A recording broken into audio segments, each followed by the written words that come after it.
그러니까 저에게 몸에 흉터가 있습니다. 많은 흉터가 있는데요. 그 중에 가장 큰 흉터는 그 오른쪽 발 뒤꿈치에 있습니다. 약 7cm 정도 길이로 흉터가 있는데요. 대학교 때 있었던 일입니다. 청년부 수련회를 가서 참 여름에 은혜롭게 기도하고 기도원에 가서 많은 시간 기도를 하고 집으로 돌아오는 길이었어요. 저희 모교에는 전통이 있습니다. 마지막 날에는 항상 계곡에 가서 물놀이를 합니다. 그래서 함께 계곡에 가서 고기를 구워 먹고 그리고 물놀이를 하러 그 계곡에 들어갔어요. 그런데 돌에 미끄러져 넘어져서 돌에 발을 찍히고 말았습니다. 그래서 7cm 정도의 상처가 생겼고 그때 급하게 응급실로 가서 한 8바늘 정도 꼬맸던 그런 기억이 있습니다. 당연히 아직 흉터가 남아 있습니다. 길게 남아 있어요. 그 흉터를 볼 때마다 타임머신을 탄 듯이 그때 그 아찔했던 그 기억으로 저를 보냅니다. 그때 2가지를 배웠어요. 첫 번째는요, 은혜를 받아도 어려운 일이 생길 수 있다는 것입니다. 우리는 은혜를 받으면 다 잘 될 것 같아요.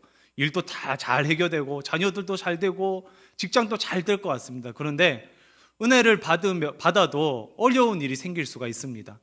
아니, 은혜를 받으면 어려운 일이 더 생길 때가 있는 것 같아요. 2번째는 좋게 생각해야 한다는 것을 배웠어요. 그 당시 청년부의 부장 집사님이셨고 지금은 모교의 장로님으로 섬기시는 집사님이 계시는데 그 집사님께서 저를 보고 지훈아 좋게 생각해 이렇게 얘기를 해주고 병원에 보냈어요. 아마 수련회 때 다쳐서 괜히 그것 때문에 시험에 들까 걱정했던 것 같습니다. 그래서 좋게 생각하라는 그 표정과 말씀이 아직까지 생생히 기억이 납니다.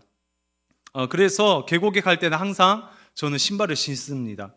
은혜를 받을 때일수록 돌다리는 두들겨보고 건너는 그런 습관이 생겼어요. 다리의 흉터는 저의 삶의 흔적으로 남게 되었습니다. 여러분, 만약에 제가 흉터가 없었다면 그 시간은 그냥 재미있게 계곡에서 놀고 돌아오는 아무 의미가 없는 시간이었을 거예요. 그런데 그때 흉터 때문에 아직까지 양발을 신을 때나 발을 씻을 때 그 흉터와 그 시간으로 저를 돌아보게 하곤 합니다. 그래서 흉터는 흔적이 되는 것 같습니다. 저의 발의 흉터는 그 청년의 때의 저의 흔적으로 남아 있습니다. 발레리나의 발의 흉터를 본 적이 있습니까? 발레리나는 발의 선이 매우 중요합니다. 발로 서고 발로 맞은 것들을 표현을 하죠. 그런데 발레리나의 발은요, 매우 흉측합니다. 포인트 슈즈를 신고 서면 발에 멍이 든다고 해요. 그래서 초창기 때는 발톱이 다 빠진다고 합니다. 복숭아 뼈부터 발가락 뼈라고 불리는 그 족지골, 거기는 항상 퉁퉁 부어 있습니다. 발 전체는 굳은 살로 쌓여 있죠. 온 발이 흉터로 남아 있습니다. 그것은 발레리나의 연습의 흔적이 됩니다. 발레리나의 발은 발레를 위해 얼마나 열심히 노력했는지에 대한 영광의 흔적이 된다는 말이죠. 여러분, 여러분에게도 흉터가 있을 줄 압니다. 자그마한 흉터든지 저처럼 조금 긴 흉터라든지 혹은 발레리나처럼 삶의 고난을 고스란히 담고 있는 흉터, 그리고 그 흉터가 때때로 흔적으로 남아서 우리를 과거의 시간으로 돌아보게 하곤 합니다. 그런데 바울에게도 흉터가 있었어요. 계곡에 놀러가서 다친 그런 시시한 흉터가 아닙니다. 자신의 영광을 위해서 열심을 다한 이기적인 발레리나의 발의 흉터도 아닙니다. 바울은요, 복음을 전하다가 수없이 맞았어요. 고린도 후서에서 바울의 그 고난에 대해서 얘기를 하고 있죠. 40에서 하나 감한 매를 5번이나 맞았습니다. 태장으로 맞았습니다. 돌에 맞았습니다. 파손했습니다. 그의 몸은 어땠을까요? 바울의 몸을 상상해 본 적 있나요, 여러분? 온몸에 흉터가 있었을 겁니다. 특히 사도행전 14장을 보면요, 바울이 갈라디아 지역에 전도했던 그 이야기가 나옵니다. 바울과 바나바는 말씀을 들고 복음을 들고 예수 그리스도를 들고 갈라디아 지역에 선교를 하러 갔습니다. 그곳에서 신나게 복음을 전하며 많은 사람들을 옳은 길로 인도하게 했어요. 그런데 바울과 바나바를 반대하는 유대인들이 있었습니다. 그들은 무리를 선동해서 바울과 바나바를 핍박하기 시작합니다. 유대인들이 얼마나 많은 무리들을 선동했는지 그 무리들이 돌을 던지는데요, 바울과 바나바는 피할 수가 없었어요. 사방에서 돌이 날라옵니다. 급기야 돌에 맞아 기절하게 됩니다. 사람들은 죽은 줄 알고 성 밖으로 바울과 바나바를 끌어냅니다. 기절할 정도로 돌에 맞은 바울의 몸은 어땠을까요? 그 당시 꿰맬 수도 없는 상황이죠. 제대로 된 소독은 할 수 없었을 겁니다. 마취제나 혹은 진통제도 없었을 겁니다. 바울은 몇 날 며칠을 그 돌에 맞은 흔적 때문에 끙끙 앓고 하루하루를 겨우겨우 견뎠을 거예요. 시간이 지나고 바울의 몸에는 돌에 맞아 기절한 흉터로 가득했을 겁니다. 그 흉터는 바울이 예수님과 복음을 위해 어떻게 살았는지에 대해 잘 알려주는 흉터가 됩니다. 그래서 바울은 자신의 몸에 있는 흔적을, 그 흉터를 예수의 흔적이라고 표현합니다. 우리 17절 말씀인데요, 오늘 읽은 17절 말씀인데요, 함께 읽어보도록 하겠습니다. 이후로는 누구든지 나를 괴롭게 하지 말라. 갈라디아 지역에서 복음을 전하다가 돌에 맞은 예수의 흔적, 예수의 흔적을 갈라디아서 마지막에 선포하고 있습니다. 제가 찾아보니까 2016년 10월 달부터 이제 갈라디아서를 함께 묵상했는데요, 드디어 끝났습니다. 근데 이 갈라디아서 마지막에 바울은요, 갈라디아 지역에 자기의 몸에 새긴, 돌에 맞아 새긴 그 흔적, 예수의 흔적에 대해서 말을 하면서 마무리를 하고 있어요. 바울은 자신의 몸에 예수의 흔적을 새겼습니다. 바울이 가지고 있던 예수의 흔적에 대해서 우리 함께 구체적으로 살펴보겠습니다. 여러분, 바울이 누구에게 돌을 맞았다고 했죠? 유대인, 그죠? 유대인과 무리들에게 돌을 맞았어요. 여러분, 바울은 어느 민족 사람이었습니까? 유대인이었습니다. 우리가 잘 알고 있듯이 바울은 유대인에서 그 그리스도인들을 비판하는 앞자리에 섰던 사람이었어요. 첫 번째 순교자 스데반 집사의 순교 사건에 앞장서 있었던 사람이 바로 바울입니다. 다시 말해 그리스도인 핍박에 선봉으로 섰던 사람이에요. 바울은 그들이 왜 자신에게 돌을 던지는지 알고 있었어요. 바울은 그 돌을 피하는 방법을 알고 있었을 겁니다. 조금만 말을 바꾸면 돌을 피할 수 있었어요.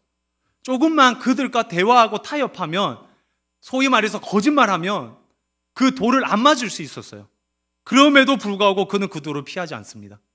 그는 자신의 논리나 소위 꼼수를 통해서 그 자리를 피하지 않아요. 그는 당당히 돌에 맞습니다. 그리고 당당히 쓰러집니다. 당당히 기절해요. 눈 딱 감고 타협하면 되는데, 눈 딱 감고 한번 타협을 하면 그 돌을 피할 수 있는데 기꺼이 그 돌을 맞기를 결단합니다. 바울은 예수님을 위해 고난을 감수하는 용기가 있었어요. 그래서 바울은 타협하지 않습니다. 타협하지 않는 신앙인의 삶, 그것이 바로 예수의 흔적이에요. 타협하지 않는 신앙인의 삶, 타협하지 않는 신앙인의 삶, 그것이 바로 예수의 흔적입니다. 바울 선지서를 묵상할 때요, 바울의 대적자, 그리고 복음의 대적자가 어떤 사람인지에 대해서 파악하는 게 참 해석의 키포인트가 됩니다. 대부분의 바울 서신서에는 편지를 쓴 동기, 즉 바울의 대적자가 어떤 사람인지에 대해서 나오거든요. 갈라디아서에서 나오는 바울의 대적자는 할례를 주장하는 사람들이었어요. 그래서 바울뿐만 아니라 갈라디아 사람들에게 할례를 받지 않아서 핍박하기 시작했습니다. 우리 12절 말씀인데요, 12절 말씀 한 목소리로 읽어보도록 하겠습니다. 무릇 육체의 모양을 내려 하는 자들이 억지로 너희에게 할례를 받게 함은 그들이 그리스도의 십자가로 말미암아 박해를 면하려 함뿐이라. 아멘. 육체의 모양을 내려 하는 자들이, 육체의 모양을 내려 하는 자, 다시 말해서 유대인이죠. 유대인들이 너희에게 할례를 받게 해요. 유대인들이 그리스도인들에게 할례를 받게 합니다. 그 이유가 뭐냐면요, 마지막 절에 박해를 면하려 해서 할례를 받으라고 합니다. 다시 말해서 쉽게 말하면요, 할례를 받으면 어떻게 된다고요? 박해를 면할 수 있는 거예요. 할례를 받으면 박해를 면할 수 있습니다. 반대로 생각해 볼까요? 할례를 받지 않으면 박해를 받는 거예요. 다시 말해서 할례를 받으면 박해를 피할 수 있습니다. 타협하면 박해를 피할 수 있습니다. 눈 딱 감고 할례를 받으면 한 일주일만 고생하면 박해를 피할 수 있습니다. 눈 딱 감고 타협하면 박해를 피할 수 있어요. 이것은 신앙생활을 하는 성도들에게 공식인 것 같습니다. 때때로 우리는 삶의 현장에서 세상과 타협하면 박해를 피할 수 있을 때가 있어요. 우리가 너무 잘 알고 있는 사건이죠. 신사참배 사건. 일제강점기 일본이 천황 숭배 사상을 주입하기 위해 한국 곳곳에 신사를 세웁니다. 그리고 강제로 한국인들을 참배하게 했어요. 신사 참배를 통해서 천황 숭배 사상을 심기게 하고, 그리고 한국 국민들을 정신적으로 지배하려고 했습니다. 기독교계가 강력하게 반대를 했어요. 신사 참배를 강요한 후 몇 해 지나지 않아 1925년 기독교계의 강력한 반대를 통해 신사 참배를 보류하게 만들었습니다. 그리고 12년이 지난 후 1937년 일본은 더욱더 강력하게 신사 참배를 시키기 시작했어요. 결국 그리스도 학교의 일부는 폐교되고 일부는 신사 참배를 순응하게 됩니다. 그래서 결국 1938년 9월에는요, 장로회 총회에서 신사 참배를 하기로 굴복합니다. 수많은 기독교인들은 박해를 면하기 위해서 신사를 참배합니다. 세상과 타협하면요, 박해를 피할 수 있거든요.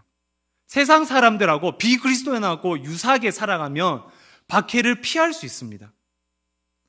하지만 우리가 다 알고 있듯이 모든 사람이 그렇게 하지는 않았죠. 우리가 잘 알고 있는 주기철 목사님 외에도 50여 명의 이름 모르는 순교자들이 있었습니다.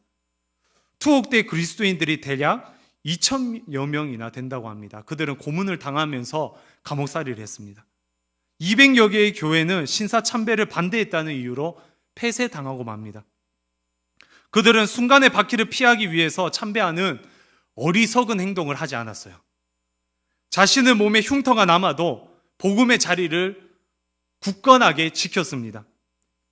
일제시대 50여 명의 순교자들과 2,000여 명의 그리스도인, 그리고 200여 개의 교회는 흔적을 남기면서 진리를 가지고 싸웠습니다.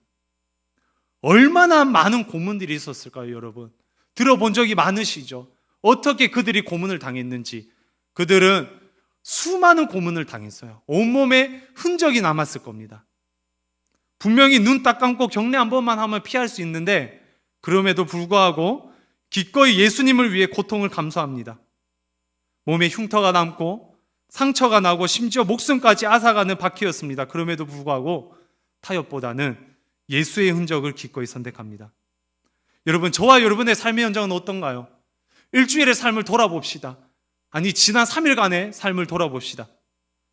세상의 소리에 얼마나 타협하고 있습니까? 아니면 예수님을 위해 얼마나 분투하고 있습니까? 아니면 이게 맞는 건지 저게 맞는 건지 아무것도 모른 채 살아가고 있지는 않습니까? 오늘 말씀처럼 박해를 면하려 한 뿐이라 우리에게 박해를 피하기 위해서 타협하는 어리석은 행동이 있지는 않습니까? 세상과 타협하지 않는 신앙인의 삶, 예수의 흔적을 몸에 새기는 저와 여러분 되시길 주님의 이름으로 축원합니다. 다시 본문으로 돌아가서요, 우리 14절 말씀 함께 읽어보도록 하겠습니다. 그러나 내게는 그리스도로 말미암아 세상이 나를 대하여 십자가에 못 박히고 내가 또한 세상을 대하여 그러하니라. 아멘. 박해를 받으면, 그러니까 할례를 받으면 어떻다고요? 할례를 받으면 박해를 피할 수 있습니다. 그러면 할례를 받으면 되는 거 아닌가요, 여러분? 그냥 한번 할례를 받으면 되잖아요. 왜 이렇게까지 박해를 받으면서까지 할례를 피합니까? 그 이유가 무엇이었을까요? 그것을 오늘 본문을 보면요, 유대인은 혈통에 따라 유대인이 되었어요. 유대인은 혈통에 따라 유대인이 되었습니다. 아무나 유대인이 될 수 있는 것이 아니었어요.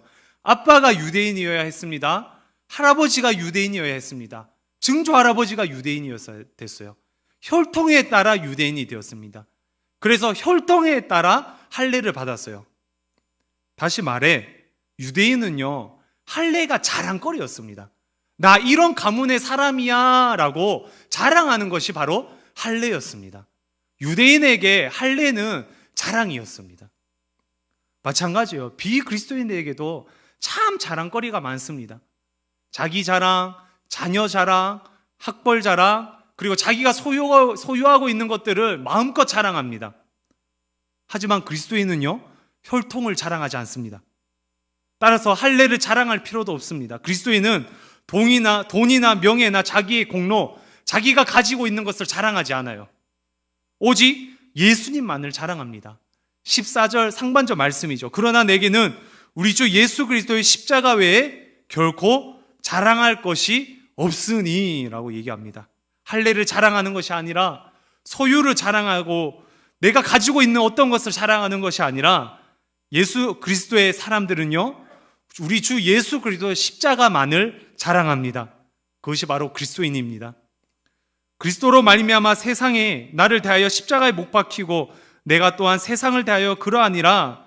이래 14절 하반절 말씀에 나오는 거는요, 예수님 말을 자랑하는 그리스도인들이 세상을 어디에 못 박는다고요? 십자가에 못 박는다고 얘기를 합니다. 세상은 자랑거리가 아니라 배설물로 생각한다는 것이죠. 우리에게 세상은 배설물입니다. 우리가 가지고 있는 어떤 것도 아니고 언젠가는 내보내야 되는 배설물이라는 것이죠. 15절 말씀 우리 함께 읽어볼까요? 할례나 무할례가 아무것도 아니로되 오직 새로 지으심을 받는 것만이 중요하니라. 아멘. 그리스도인에게 할례를 받고 안 받고가 중요한 것이 아닙니다. 이 혈통이 어떻고 가지고 있는 것이 어떻고가 중요한 것이 아니라 뭐가 중요하다고요? 오직 새로 지으심 받은 것. 내가 거듭났는가? 내 안에 예수님이 있는가? 내 몸에 예수의 흔적을 가지고 있는가? 그것이 중요하다라는 거예요. 그것을 자랑하고 그것을 선택하고 그것을 가지고 기뻐합니다. 다시 말해서 그리스도인에게는요, 예수 그리스도